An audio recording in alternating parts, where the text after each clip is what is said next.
ഞാൻ ജില്ലയിൽ കളിച്ച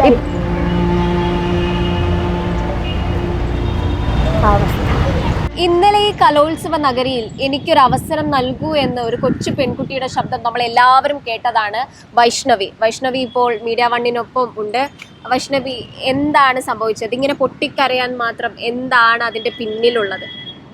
ജില്ലാ കലോത്സവത്തിൽ മോണോ ആക്ടിന് 5 മാർക്കിന്റെ വ്യത്യാസത്തിന് സെക്കൻഡ് പൊസിഷനിലേക്ക് പിന്തള്ളുകയാണ് ചെയ്തത്. ഫസ്റ്റ് പ്രൈസ് അർഹിച്ച പെർഫോമൻസ് ചെയ്തിട്ടും എനിക്കത് തന്നില്ല. ഒരു പറ്റം അധ്യാപകരും കാഴ്ചക്കാരും മറ്റ് മത്സരാർത്ഥികൾ വരെ വന്നിട്ട് എന്നെ അംഗീകരിച്ചു. ഫസ്റ്റ് കിട്ടേണ്ട കുട്ടിയായിരുന്നു.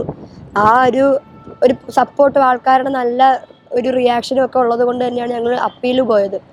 അപ്പീൽ പോയപ്പോൾ ഉണ്ടായത് HS വിഭാഗം ഭരതനാട്യത്തിൽ ഇതേപോലെ തന്നെ 5 മാർക്കിന്റെ വ്യത്യാസവും 2ാം സ്ഥാനമുള്ള കുട്ടിക്ക് അപ്പീൽ പാസ്സാക്കി.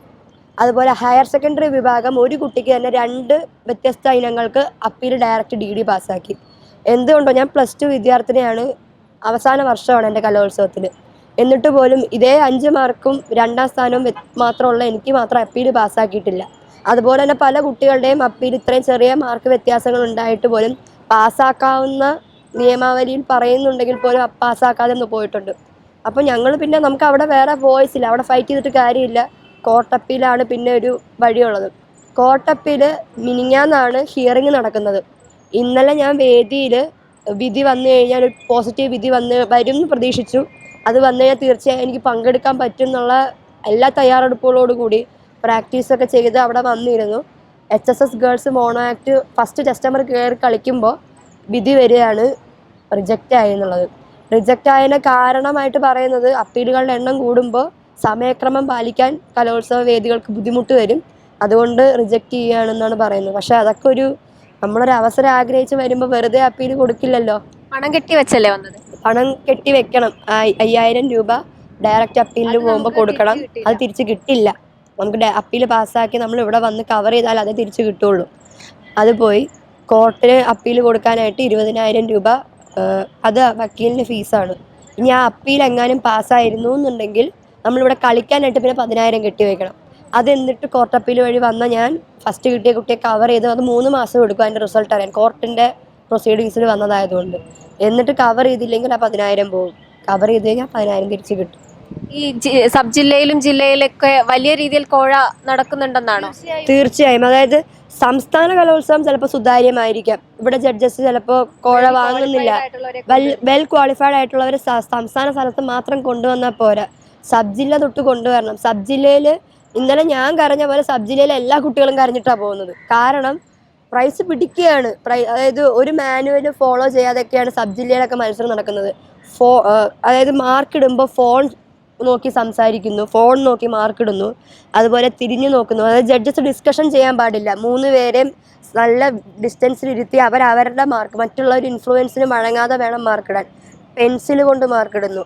അതുപോലെ അങ്ങോട്ടും ഇങ്ങോട്ടും സംസാരിച്ച് കൂട്ടം കൂടി 8ന് കൊടുക്കാല്ലേ, 10ന് കൊടുക്കാല്ലേ, 3ന് കൊടുക്കാല്ലേ, അങ്ങനെയൊക്കെ ഡിസ്കഷൻ ചെയ്ത് സംസാരിക്കുന്നു, മാർക്കിടുന്നു. അതുപോലെ തന്നെ എന്താ പറയുക, അതായത് മത്സരം കഴിഞ്ഞ് കഴിഞ്ഞാൽ വന്നിട്ട് ഈ ജഡ്ജസ് തന്നെ കുട്ടിയെ വന്നിട്ട് നിന്നെ ഞാൻ അന്നേ നോട്ട് ചെയ്ത് വെച്ചത്, നിന്നെ കയറ്റി വിടില്ലാതെ ഞാൻ എനിക്ക് വാശിയായിരുന്നൊക്കെ പറഞ്ഞ് കുട്ടികളെ ഭീഷണിപ്പെടുത്തുക. കുട്ടികളാണ് ഞങ്ങളുടെ അടുത്തൊക്കെ വന്നിട്ട് ഇങ്ങനെ ഇത്രയും മുതിർന്നവർ, ഇത്രയും പഠിച്ചവർ എന്തിനാണ് ഇങ്ങനെ വൈരാഗ്യം കാണിക്കുന്നത് എന്നുള്ളത് മനസ്സിലാകുന്നില്ല.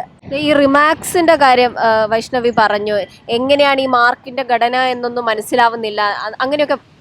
അതായത് മാനുവൽ പ്രകാരം ഇപ്പം മോണോ ആക്ട് എന്നുള്ള ഇനത്തിന് വോയിസ് മോഡുലേഷൻ, കഥാപാത്രങ്ങളെ പ്രസന്റ് ചെയ്യുന്ന രീതിക്ക്, സ്ക്രിപ്റ്റിന്റെ സമകാലിക പ്രസക്തി, അക്ഷരസ്ഫുടത, അങ്ങനെയുള്ള ഓരോരോ ഘടകങ്ങളുണ്ട്. മൈക്ക് യൂസ് ചെയ്യുന്ന വിധം, എങ്ങനെയാണ് കുട്ടി സ്റ്റേജ് യൂട്ടിലൈസ് ചെയ്യുന്നത്, അതൊക്കെ ഒരു ഘടകമാണ്. അതിന് ഓരോന്നിനും 10 മാർക്ക്, 20 മാർക്ക്, 5 മാർക്ക്, 9 മാർക്ക് വെച്ച് അലോട്ട് ചെയ്ത് ഇതെല്ലാം കൂടെ ചേർത്തിട്ടാണ് 100 മാർക്ക് വരുന്നത്. ഇന്നലെ തന്നെ അതിലൊരു അധ്യാപകൻ ചൂണ്ടിക്കാണിച്ചു, ഈ മാർക്ക് അലോട്ട് ചെയ്തിരിക്കുന്നത് എല്ലാം കൂടെ കാൽക്കുലേറ്റ് ചെയ്യുമ്പോൾ ടോട്ടൽ 110 വരുന്നത്. പക്ഷെ ജഡ്ജസ് മാർക്ക് ഇടുന്നത് 100-ല്ല. അപ്പോൾ ബാക്കി 10 മാർക്ക് എവിടെ പോയി? അതൊന്നാമത്തെ കാര്യം. രണ്ടാമത്തത്, ഈ ഞാൻ പറഞ്ഞ ഓരോ ക്രൈറ്റീരിയ ABCD ആയിട്ട് കോളം കൊടുക്കും ജഡ്ജസിന്റെ മാർക്ക് ലിസ്റ്റിൽ. ആ കോളത്തിൽ ഓരോന്നിനും മാർക്ക് ഇടണം. അതായത് 10 മാർക്കാണ് വോയിസ് മോഡുലേഷന്. ഈ മത്സരാർത്ഥിക്ക് 10 മാർക്കിൽ എത്രയാണ് വോയിസ് മോഡുലേഷൻ, അത് കാൽക്കുലേറ്റ് ചെയ്തിട്ടാണ് 98, 99, 100 അല്ലെങ്കിൽ 80, 85 എന്നൊക്കെ പറഞ്ഞ് A ഗ്രേഡ് B ഗ്രേഡ് ഒക്കെ ആയിട്ട് പിന്നെ ഇടേണ്ടത്. തൃശ്ശൂർ ജില്ലയിലെ ഇരിങ്ങാലക്കുടയിൽ വെച്ച് നടന്ന ജില്ലാ കലോത്സവത്തിന് HSS ഗേൾസിൻ്റെ മോണാക്ടിൻ്റെ മാർക്ക് ഷീറ്റ് കയ്യിലുണ്ട്. അതിലെടുത്ത് നോക്കിക്കഴിഞ്ഞ് കഴിഞ്ഞാൽ കാണാം ഈ ABCD കോളത്തിലൊന്നും ഈ ഓരോ ക്രൈറ്റീരിയക്കൊന്നും മാർക്ക് ഇട്ടിട്ടില്ല. പിന്നെ എങ്ങനെയാണ് ഇവരിതെല്ലാം കൂടെ ടോട്ടൽ ചെയ്ത് 90ഉം 80ഉം ഒക്കെ ഈ മത്സരാർത്ഥികൾക്ക് ഇടുന്നത്? സെക്കൻഡ് ആയാലും ഫസ്റ്റ് ആയാലും ലാസ്റ്റ് പൊസിഷൻ ആയാലും എല്ലാ കുട്ടികൾക്കും എങ്ങനെയാണ് മാർക്ക് വന്നതെന്ന് അറിയാനൊരു അർഹതയുണ്ട്. എന്താണ് അവരുടെ കുറവുകൾ, ഞങ്ങൾക്ക് ഇമ്പ്രൂവ് ചെയ്യാനുള്ളത് ഏത് ഡിപ്പാർട്ട്മെൻറ്റിലാണെന്നുള്ളത് അറിയാൻ വേണ്ടിയിട്ടാണ് അങ്ങനെ മാനുവലിൽ വെച്ചിരിക്കുന്നത്. അത് പാലിക്കുന്നില്ല. കുട്ടികൾക്ക് വേണ്ടിയിട്ടുള്ള കലാമേളകൾ കുട്ടികളെ ഇല്ലാതാക്കുന്നു എന്നാണോ? തീർച്ചയായും. ഒരു ബഹുഭൂരിപക്ഷം അത് അങ്ങനെ തന്നെയാണ്. അതായത് ഒരു 90% 14 ജില്ലകളിൽ നിന്നും ഫസ്റ്റ് നേടി വരുന്നവരെക്കാട്ടിലും അർഹതയുള്ള കുട്ടികൾ അവിടെ പുറത്ത് നിന്ന് കരയേണ്ട അവസ്ഥയാണ്. അപ്പം ഞാൻ കരഞ്ഞത് എല്ലാവരും ഇങ്ങനെ വീഡിയോയിലൂടെ കാണുന്നു.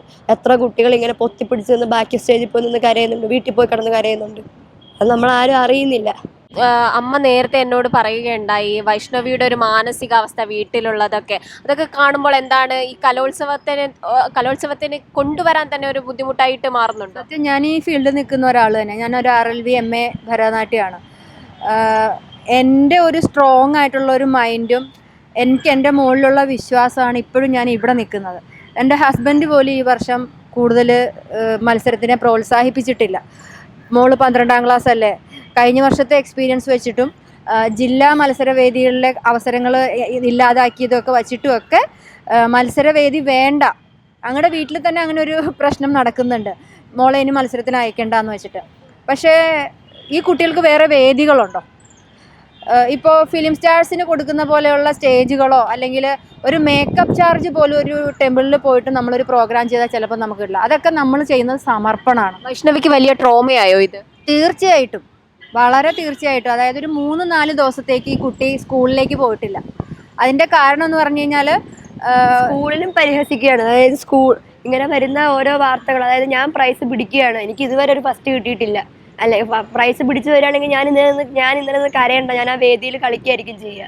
പക്ഷെ ഇങ്ങനെ പറഞ്ഞു വരുത്തുന്ന അപഖ്യാതികൾ അത് വാട്സപ്പ് ഗ്രൂപ്പിൽ, സ്കൂളിലെ വാട്സപ്പ് ഗ്രൂപ്പിലൊക്കെ ഈ ക്ലാസ്മേറ്റ്, അതായത് മത്സരാർത്ഥിയായിട്ട് നിന്ന കുട്ടി TC വാങ്ങിച്ച് പുറത്തു പോയ കുട്ടിയൊക്കെ വെറുതെ അനാവശ്യമായ അൺനെസസറി ആയിട്ടുള്ള കാര്യങ്ങളാണ് എഴുതി വിടുന്നത്. അപ്പം അങ്ങനെയൊക്കെ ഉള്ള ഒരു ആക്ടിവിറ്റി വരുമ്പോൾ ഒരു സാധാരണക്കാരനായ ഒരു അച്ഛനും അമ്മയും സ്വാഭാവികമായിട്ട് എന്ത് ചെയ്യും?